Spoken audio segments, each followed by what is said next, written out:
ہم نے تم پر یہ کتاب لوگوں کی ہدایت کے لیے سچائی کے ساتھ نازل کی ہے، تو جو شخص ہدایت پاتا ہے تو اپنے بھلے کے لیے، اور جو گمراہ ہوتا ہے تو گمراہی سے اپنا ہی نقصان کرتا ہے۔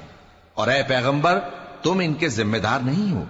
اللہ لوگوں کے مرنے کے وقت ان کی روحیں قبض کر لیتا ہے، اور جو مرے نہیں ان کی روحیں سوتے میں قبض کر لیتا ہے، پھر جن پر موت کا حکم کر چکتا ہے ان کو روک رکھتا ہے، اور باقی روحوں کو ایک وقت مقرر تک کے لیے چھوڑ دیتا ہے۔ جو لوگ غور و فکر کرتے ہیں ان کے لیے اس میں نشانیاں ہیں۔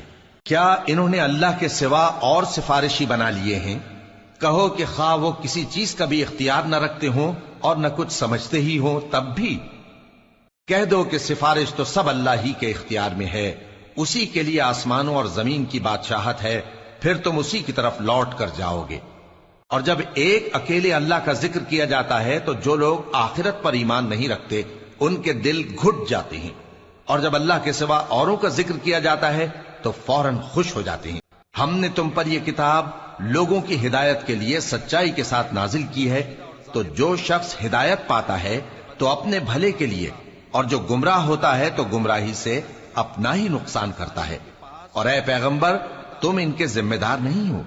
اللہ لوگوں کے مرنے کے وقت ان کی روحیں قبض کر لیتا ہے، اور جو مرے نہیں ان کی روحیں سوتے میں قبض کر لیتا ہے، پھر جن پر موت کا حکم کر چکتا ہے ان کو روک رکھتا ہے، اور باقی روحوں کو ایک وقت مقرر تک کے لیے چھوڑ دیتا ہے۔ جو لوگ غور و فکر کرتے ہیں ان کے لیے اس میں نشانیاں ہیں۔ کیا انہوں نے اللہ کے سوا اور سفارشی بنا لیے ہیں؟